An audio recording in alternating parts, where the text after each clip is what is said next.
Hi everyone, welcome back with another video. So आज हम start करने वाले हैं हाइब्रिडाइजेशन।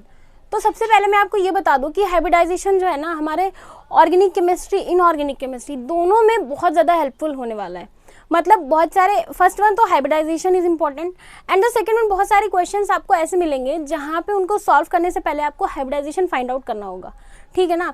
तो आगे आने वाले क्वेश्चंस के लिए भी हमको हाइब्रिडाइजेशन बहुत हेल्प करने वाला है, ऑर्गेनिक केमिस्ट्री में भी और इनऑर्गेनिक केमिस्ट्री में भी। अब बात कर लेते हैं हम जरा मार्क्स के पॉइंट ऑफ व्यू से। तो हाइब्रिडाइजेशन जो है मार्क्स के पॉइंट ऑफ व्यू से, अगर मैं ये कहूँ कि सबसे सस्ता टॉपिक है तो गलत नहीं होगा, बिकॉज 25 से 30 मिनट का वीडियो आप वॉच करोगे और आपको डेफिनेटली एक क्वेश्चन ज़रूर मिलेगा। अब अगर आप उसको सॉल्व कर लेते हो तो 4 मार्क्स आपको मिल जा रहे हैं ईजिली। तो 25 से 30 मिनट के वीडियो से अगर आपको 4 मार्क्स मिल रहे हैं तो बहुत है। मतलब कह सकती हूँ मैं कि सबसे सस्ता टॉपिक हाइब्रिडाइजेशन ही है, जिसको आप कम से कम हार्डवर्क पे इजीली मार्क्स गेन कर सकते हो उसको पढ़ के, ठीक है। तो चलिए वीडियो को शुरू करते हैं।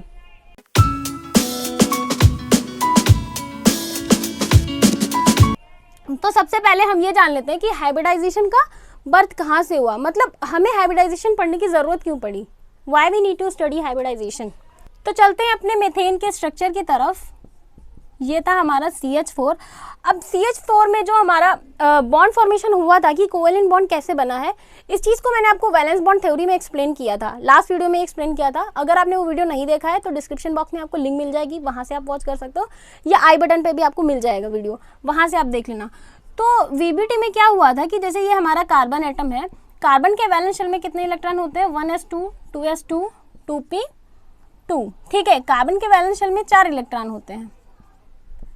सो ये कुछ इस तरह से होगा, ठीक है। ये कार्बन का है।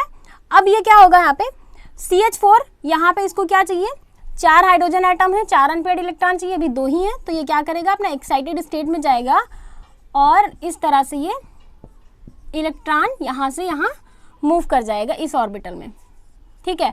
अब देखिए आपके पास 4 अनपेयर्ड इलेक्ट्रॉन मिल गए और हमारे पास 4 हाइड्रोजन है। ये चारों हाइड्रोजन के ऑर्बिटल्स आएंगे, ये ओवरलैप कर जाएंगे, ठीक है। अब देखो आप, ये 2s है, ये 2p है, ठीक है, और ये 1s, ये भी 1s, ये भी 1s और ये भी 1s। अब क्या होगा, इस s ऑर्बिटल और इस s ऑर्बिटल में ओवरलैपिंग होगी, तब बॉन्ड फॉर्मेशन होगा इस s और p में, इस s और p में और इस s और p में, ठीक है। ये अपना s और p ओवरलैप कर गए। तो अब देखो आप, यहाँ पे जब मेथेन में बॉन्ड फॉर्मेशन होगा वो कुछ इस तरह होगा, 4 बॉन्ड बनेंगे। तो अब देखो आप, ये बॉन्ड बन रहा है, ये किसकी ओवरलैपिंग से बन रहा है, S और S की ओवरलैपिंग से। ये बन रहा है S और S की ओवरलैपिंग से। बाकी के 3 बॉन्ड जो हमारे बन रहे हैं वो P और S की ओवरलैपिंग से बन रहे हैं, ठीक है। तो जब मैंने आपको वैलेंस बॉन्ड थ्योरी पढ़ाई थी तब मैंने आपको ये चीज़ एक्सप्लेन की थी कि हमारा सिग्मा बॉन्ड कैसे बनता है, एक्सियल ओवरलैपिंग से। और एक्सियल ओवरलैपिंग किस किस तरह से पॉसिबल है, S और S की पॉसिबल है, S और P की पॉसिबल है, P और P की पॉसिबल है, ठीक है। S और D की भी पॉसिबल है, बट वहाँ यहाँ पे हम सिर्फ P तक ही बात कर रहे हैं। तो जब मैंने आपको ये पढ़ाया था तब मैंने आपको ये भी बताया था कि इनकी और इनकी बॉन्ड स्ट्रेंथ अलग अलग होती है। बॉन्ड स्ट्रेंथ अलग अलग होती है, दैट मीन्स बॉन्ड एनर्जी अलग होगी। बॉन्ड एनर्जी अलग है तो बॉन्ड लेंथ भी अलग होगी। So we can say that कि यहाँ पे जो S और S की ओवरलैपिंग हुई थी, इसकी बॉन्ड एनर्जी S और P की ओवरलैपिंग की बॉन्ड एनर्जी से डिफरेंट होनी चाहिए और बॉन्ड लेंथ भी डिफरेंट होनी चाहिए। मतलब कि क्या है कि ये जो हमारा एक ये बॉन्ड है, इसकी बॉन्ड लेंथ अलग होनी चाहिए थी और इन तीनों की बॉन्ड लेंथ अलग होनी चाहिए थी। बट यहाँ पे जो सबसे अच्छी बात ये निकल कर आई कि 4 की चारों बॉन्ड लेंथ सेम थी, बॉन्ड एनर्जी सेम थी, बॉन्ड एंगल भी सेम थे, ठीक है। तो जब सब कुछ यहाँ पे सेम निकल के आया, यहीं से बर्थ हुआ हाइब्रिडाइजेशन का कि इसमें एक्चुअल में क्या हो रहा है कि 2 अलग अलग तरह की ओवरलैपिंग्स हो रही है, S और S की और P और S की, बट फिर भी सारे बॉन्ड्स इक्वल है, बॉन्ड एनर्जी सेम है, बॉन्ड लेंथ भी सेम है। तो यहाँ से अब निकल के आया हमारा हाइब्रिडाइजेशन का कंसेप्ट। इसी वजह से इसी चीज़ को एक्सप्लेन करने के लिए हमको पढ़ना पड़ता है hybridization. So we can say that VBT doesn't explain the shape and geometry of molecule. So hybridization is a supplemented part of valence bond theory. मतलब क्या है कि उसी में कुछ सप्लीमेंटेड पार्ट है वैलेंस बॉन्ड थ्योरी का, जो हमको हाइब्रिडाइजेशन के हेल्प से हम समझ सकते हैं कि उसका मॉलिक्यूल का हमारा क्या होगा, शेप क्या होगा या ज्योमेट्री क्या होगी। मतलब अकेला वीबीटी एक्सप्लेन ही नहीं कर पा रहा था। फर्स्ट वन तो लेविस नहीं एक्सप्लेन कर पा रही थी, लेविस थ्योरी, उसके बाद वीबीटी भी नहीं एक्सप्लेन कर पा रही थी। फिर उसमें हमने हाइब्रिडाइजेशन का कंसेप्ट ऐड किया, तब जाके हम मॉलिक्यूल की ज्योमेट्री को एक्सप्लेन कर पाए। और मैं आपको बता दूं कि हाइब्रिडाइजेशन जो है ना एक हाइपोथेटिकल कंसेप्ट है, इसका कोई एक्सपेरिमेंट नहीं किया गया है, ये एक हाइपोथेटिकल कंसेप्ट माना गया है और ये सही भी हो रहा है। मतलब जहाँ पे आप इसको फिट कर रहे हो वहाँ पे ये सही है, हर चीज़ को इजीली एक्सप्लेन कर पा रहे हैं, इस वजह से हम पढ़ते हैं हाइब्रिडाइजेशन। तो चलिए सबसे पहले हाइब्रिडाइजेशन की डेफिनेशन जान लेते हैं। ठीक है, हाइब्रिडाइजेशन की डेफिनेशन क्या थी, intermixing of atomic orbital with same energy और nearly same energy to get new orbitals with same number and energy। ठीक है, तो हाइब्रिडाइजेशन क्या कहता है, hybridization is a intermixing of atomic orbital with same energy और nearly same energy to get new orbital with same number and energy. That means कि जैसे अगर मैंने आपको ये बताया था कि CH4 में क्या थे, हमारे बॉन्ड लेंथ सारी इक्वल थी, तो एक्चुअल में यहाँ पे क्या हुआ होगा कि जब कार्बन हमारा एक्साइटेड स्टेट में था तो यहाँ पे क्या था, कुछ इस तरह से थे इलेक्ट्रॉन्स। ठीक है, तो यहाँ पे क्या हुआ कि हाइड्रोजन के 1s से ओवरलैपिंग करने से पहले, ये 2s का है ये 2p का है, ओवरलैपिंग करने से पहले इन दोनों के ऑर्बिटल्स की, s और p के ऑर्बिटल्स की इंटरमिक्सिंग हुई और हमें क्या मिले, नए ऑर्बिटल मिले with the same number. 4 orbitals intermixing हो रहे हैं, एक s का और 3 p के, तो हमें 4 कौन से मिलेंगे, ये। अब एक s और 3 p, तो इनका नाम क्या हो जाएगा, sp3, इसका भी नाम क्या हो जाएगा, sp3, इसका भी नाम हो जाएगा sp3 और इसका भी sp3। ठीक है, अब देखिए आप, intermixing of atomic orbital with same energy और nearly same energy. That means देखो आप 2s और 2p दोनों की एनर्जी में थोड़ा सा ही डिफरेंस है, इनकी इंटरमिक्सिंग हुई है। ठीक है, मतलब सेम शेल के ही ऑर्बिटल्स होने चाहिए जिनकी इंटरमिक्सिंग हो रही है to get new orbital with same number. 4 orbital overlap कर रहे हैं and same energy, same number and same energy. तो ये जो हमारे 4 ऑर्बिटल्स निकल कर आए हैं sp3, इन चारों की एनर्जी क्या है, इक्वल है, मतलब चारों की एनर्जी बराबर है। अब हमारा जो CH4 में जो हाइड्रोजन के 1s ऑर्बिटल थे, ये 1s ऑर्बिटल क्या करेंगे, इन sp3 ऑर्बिटल से ओवरलैप करेंगे। ठीक है, अब देखो आप, ये क्या करेगा, sp3 से ये 1s करेगा, ये sp3 से 1s करेगा और ये 1s sp3 से, और ये अब इसकी वजह से, बिकॉज अब यहाँ पे ओवरलैपिंग किस किस की हो रही है, sp3 और s की, यहाँ पे भी sp3 और s की, sp3 और s की एंड sp3 और s की। अब देखो आप, चारों जो ओवरलैपिंग हो रही थी जिन 2 ऑर्बिटल्स की, वो सेम है। जब चारों तरह की ऑर्बिटल्स में ओवरलैपिंग सेम है तो क्या होगा, बॉन्ड लेंथ भी सेम होगी, बॉन्ड लेंथ सेम है, बॉन्ड एनर्जी सेम होगी, बॉन्ड डिस्टेंस सेम होगी, हर चीज़ इक्वल होगी। तो इसी मॉलिक्यूल की ज्योमेट्री को एक्सप्लेन किया था हाइब्रिडाइजेशन ने। ठीक है, अगर हम सिर्फ वैलेंस बॉन्ड थ्योरी से देखें तो ये चीज़ एक्सप्लेन नहीं हो पा रही थी कि क्यों ये सारी बॉन्ड लेंथ सेम है। ठीक है, चलिए अब पढ़ते हैं हाइब्रिडाइजेशन के कुछ की points.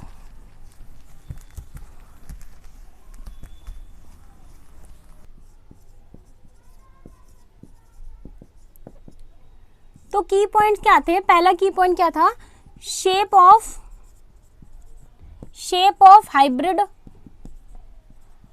Orbital is like this. मतलब जो जैसे मैंने आपको बताया कि s ऑर्बिटल हमारा गोल होता है, p डबल शेप में होता है, d डबल शेप में होता है, बट जो हमारा हाइब्रिड ऑर्बिटल है उन सब का शेप हम इसी तरह से रखते हैं, चाहे वो s और p की इंटरमिक्सिंग हुई हो या p और p की इंटरमिक्सिंग हुई हो, हम सब में एक मतलब ये हमारा हाइपोथेटिकल कंसेप्ट है, तो हम सब में इसका हम शेप यही रखते हैं, ठीक है।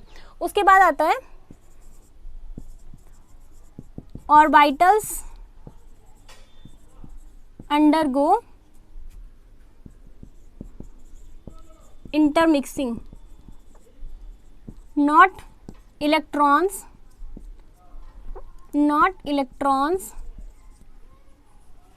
present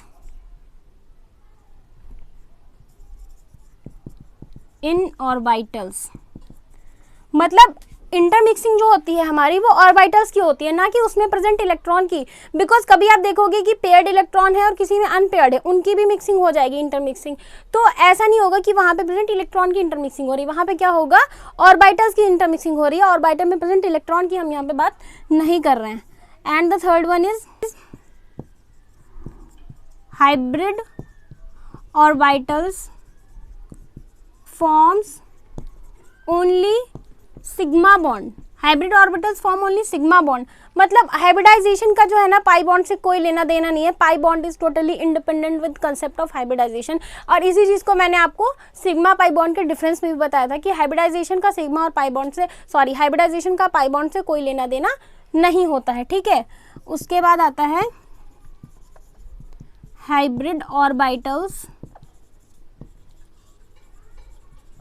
arrange themselves in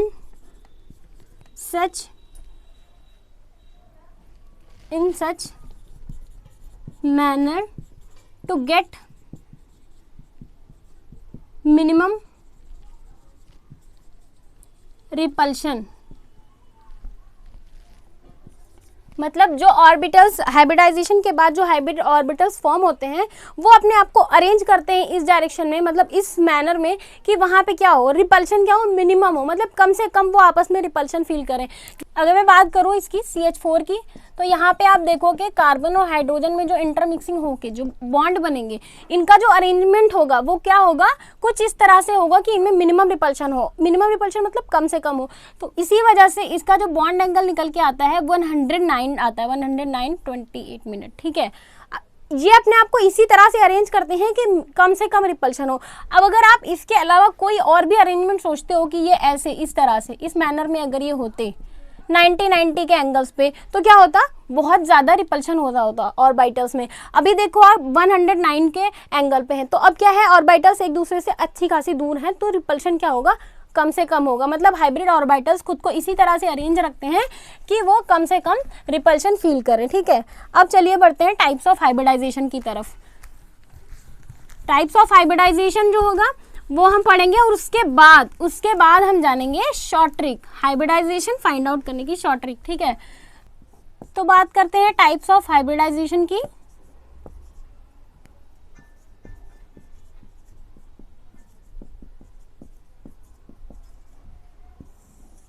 so first one आता है हमारा एक s और एक p ऑर्बिटल।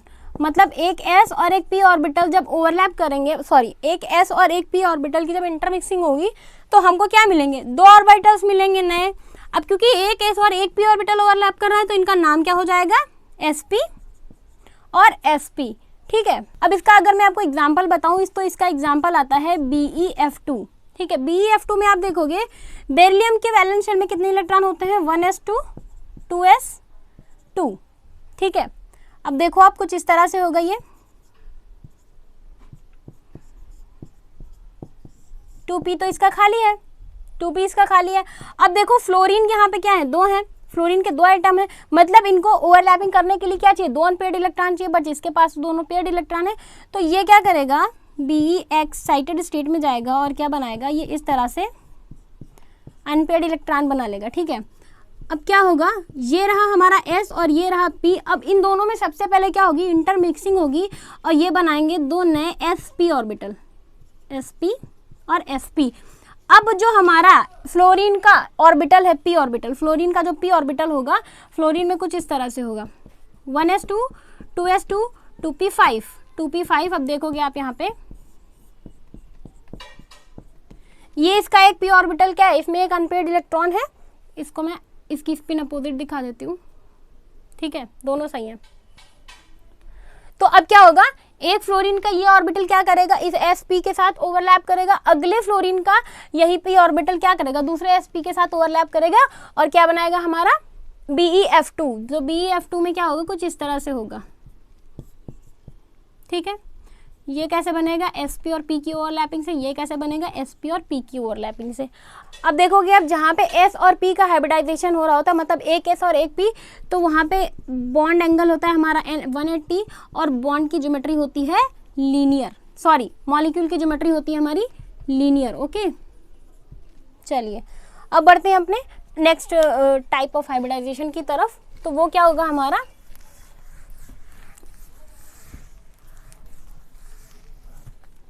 sp2। sp2 मतलब अब हमारा क्या होगा, एक s और दो p ऑर्बिटल, एक s और दो p ऑर्बिटल्स ओवरलैप करेंगे और क्या बनाएंगे, तीन नए ऑर्बिटल्स, तीन नए ऑर्बिटल्स, ठीक है। और इन तीनों का नाम क्या होगा, sp2, sp2 और इसका नाम भी sp2, ठीक है। इस तरह से क्या बनाएंगे, sp2। इसको आप ऐसे समझ सकते हो कि सपोज हमारे पास क्या है, 2 ग्लास वाटर है, हमारे पास 2 ग्लास वाटर है और 1 ग्लास मिल्क है, ठीक है। अब हमारे घर पे अगर 3 गेस्ट आते हैं तो हम उनमें से किसी 2 को वाटर दें और किसी एक को 1 ग्लास मिल्क दें, तो वो हम थोड़ा सा अच्छा नहीं समझेंगे, थोड़ा सा नाइंसाफ़ी टाइप लगेगी। तो हम क्या करेंगे, दोनों को मिला के बना लेंगे चाय। तो S और P मिला के हम बना लेंगे sp2, ठीक है। एक S और 2 P दोनों को मिला के हम बना लेंगे sp2। अब देखो कितने ग्लास लिए थे हमने, 2 और 1 3, तो हमको कितने मिलेंगे, नए 3। और ये था हमारे पानी का ग्लास, ये था मिल्क का ग्लास, ठीक है। तो अब हमको क्या मिलेगी यहाँ पे, चाय। मतलब क्या क्या है कि सब कुछ हमारा मिक्स होके सेम चीज़ निकल कर आई, क्योंकि हमको चाहिए क्या, सेम एनर्जी के ऑर्बिटल्स। अब देखोगे आप S और P की एनर्जी अलग हो सकती है, बट sp2 इनकी एनर्जी क्या होगी, सेम होगी, ठीक है। तो चलिए शुरू करते हैं। अब इसका एग्जाम्पल था हमारा BCl3, ठीक है। BCl3 में आप देखोगे बोरान के पास क्या होता है, 1s2 2s2 2p1। Excited state में क्या हो जाएगा इसका, 1s2, ऐसे देख लो आप। फर्स्ट वन ये क्या है, हमारी ग्राउंड स्टेट है। एक्साइटेड स्टेट में क्या होगा, ये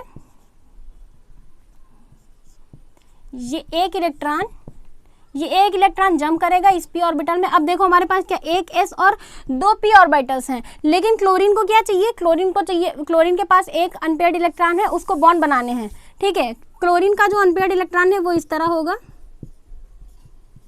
ये अनपेयर्ड इलेक्ट्रॉन, ठीक है। ये ओवरलैप करेगा, ये p है, p का है। तो अगर ये ओवरलैप करता है इस s से, देन ये ओवरलैप करता है इस p से, तो बॉन्ड एनर्जी क्या होगी, अलग अलग होगी दोनों की, ठीक है। तो सबसे पहले ये तीनों ऑर्बिटल्स क्या करेंगे, इंटरमिक्स करके 3 नए ऑर्बिटल्स बना लेंगे, जिनका नाम होगा sp2 sp2 sp2। अब जब ये क्लोरीन का p ऑर्बिटल आएगा तो सब क्या कर लेंगे, अपना सेम एनर्जी में प्रेजेंट है, तो इनमें क्या हो जाएगी, इंटरमिक्सिंग हो जाएगी और ये कुछ इस तरह से इसमें बॉन्ड फॉर्मेशन हो जाएगा, sp2p sp2p और ये हमारा sp2p, ठीक है। समझ में आया, देख लीजिए आप, sp2p और sp2p। चलिए बढ़ते हैं नेक्स्ट टाइप ऑफ हाइब्रिडाइजेशन की तरफ। वो आता है हमारा एक S और 3 P, यानी कि sp3। तो इसका तो एग्जाम्पल मैंने अभी आपको कराया है, ठीक है। sp3 और ये sp3, इसका एग्जाम्पल मैंने आपको अभी कराया CH4। और जहाँ पे sp3 हाइब्रिडाइजेशन होगा वहाँ पे मॉलिक्यूल की ज्योमेट्री क्या होगी हमारी, टेट्राहेड्रल। चलिए नेक्स्ट हमारा हाइब्रिडाइजेशन क्या था, देखो एक s ऑर्बिटल हो गया, 3 p हो गए। अब नेक्स्ट क्या आ सकता है, sp3d आ सकता है, एक d ऑर्बिटल भी हो सकता है हाइब्रिडाइजेशन में। तो एक s 3 p और एक d मिलकर क्या बनाएंगे, 5 नए ऑर्बिटल। इसका नाम क्या होगा, sp3d, सबका नाम क्या हो जाएगा, sp3d।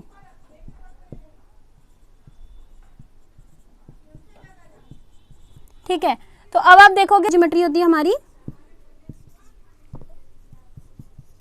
Trigonal bipyramidal, trigonal bipyramidal. और इसका एग्जांपल मैं आपको बता दूं, इसका सबसे अच्छा एग्जांपल है PCl5। PCl5 में बॉन्ड फॉर्मेशन इस तरह से होता है।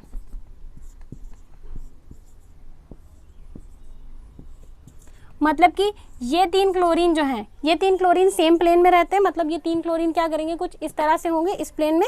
मतलब 1 2 ये कुछ इस तरह से होंगे, ये 1 ये 2 ये 3, और अगला क्लोरीन इसके ऊपर होगा, अगला क्लोरीन नीचे होगा। ठीक है, तो ये PCl5 का हमारा मॉलिक्यूल की ज्योमेट्री होती है। चलिए बढ़ते हैं, नेक्स्ट हमारा क्या आता है sp3d2।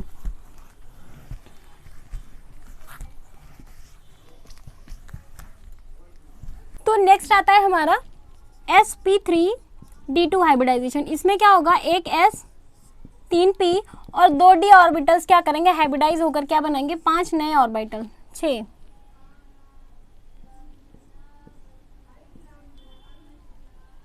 ठीक है, तो इन सब का नाम क्या हो जाएगा हमारा, इन सब का नाम हो जाएगा sp3d2। ठीक है, sp3d2 का एग्जाम्पल क्या होगा हमारा, SF6। ठीक है, SF6 होगी, जहाँ sp3d2 हाइब्रिडाइजेशन होता है वहाँ पे ज्योमेट्री होती है हमारी ऑक्टाहेड्रल। ठीक है, अब देख लेते हैं ऑक्टाहेड्रल ज्योमेट्री SF6 की किस तरह से होगी। ये S होगा हमारा, ये फ्लोरीन, ये फ्लोरीन, ये फ्लोरीन और ये फ्लोरीन। ठीक है, और ये टॉप पे एक और ये बॉटम में। सो ये 4 फ्लोरीन एटम जो होंगे वो सेम प्लेन में होंगे। ये 4 फ्लोरीन एटम हमारे सेम प्लेन में होंगे। मतलब आप इसको ऐसे समझ सकते हो कि बीच में हमारा सल्फर एटम है, इधर कॉर्नर पे फ्लोरीन है, इधर फ्लोरीन है, इधर फ्लोरीन है, इधर फ्लोरीन है। ये चारों फ्लोरीन सेम प्लेन में है, और एक टॉप पे फ्लोरीन होगा और एक बॉटम पे फ्लोरीन होगा। ठीक है, तो ऑक्टाहेड्रल ज्योमेट्री का अरेंजमेंट कुछ इसी तरह से होता है। चलिए बढ़ते हैं अपने नेक्स्ट टाइप ऑफ हाइब्रिडाइजेशन की तरफ, वो है हमारा sp3d3। ठीक है, मतलब कि क्या है, एक s और 3 p और 3 d ऑर्बिटल्स। जब sp3d3 एक s 3 p और 3 d ऑर्बिटल्स आपस में हाइब्रिडाइज करेंगे तो क्या बनाएंगे, 7 नए ऑर्बिटल बनाएंगे, और इन सब का नाम क्या हो जाएगा, sp3d3। और इसका एग्जाम्पल मैं आपको बताऊं तो इसका एग्जाम्पल है हमारा IF7। ठीक है, और जहाँ sp3d3 हाइब्रिडाइजेशन होता है वहाँ पे ज्योमेट्री होती है आपकी pentagonal bipyramidal, pentagonal bipyramidal.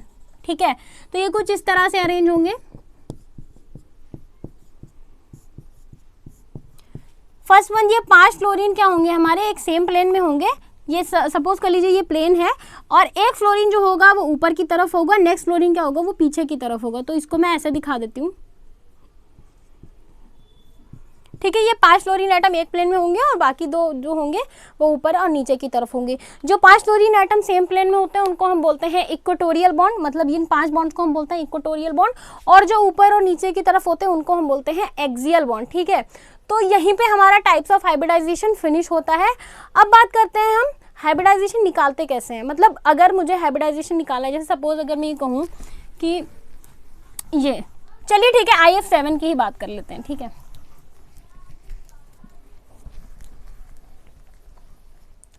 IF7 की बात करते हैं।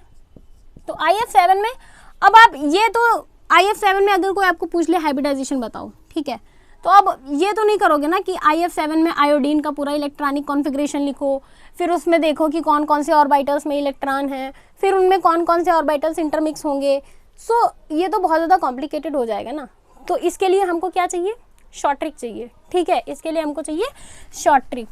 तो ये वीडियो थोड़ा सा लंबा हो गया है, तो शॉर्ट ट्रिक का वीडियो मैं आपको अलग से बताती हूँ कि हाइब्रिडाइजेशन फाइंड आउट करने का सबसे ईजीएस्ट वे कौन सा है। ठीक है, तो अभी तक के लिए मैं ये वीडियो यहीं पे ख़त्म करती हूँ। नेक्स्ट वीडियो में आप देख सकते हो हाइब्रिडाइजेशन की शॉर्ट ट्रिक। और ये वीडियो आपको कैसा लगा प्लीज़ कमेंट बॉक्स में मुझे बताओ। अच्छा लगा, बुरा लगा, कैसा भी लगा मुझे कमेंट बॉक्स में बताओ। और अगर पसंद आया हो तो लाइक करो और चैनल को सब्सक्राइब भी कर दो। ठीक है, चलिए मिलते हैं अपने नेक्स्ट वीडियो की तरफ जिसमें हम पढ़ने वाले हैं हाइब्रिडाइजेशन की शॉर्ट ट्रिक। ओके, टाटा।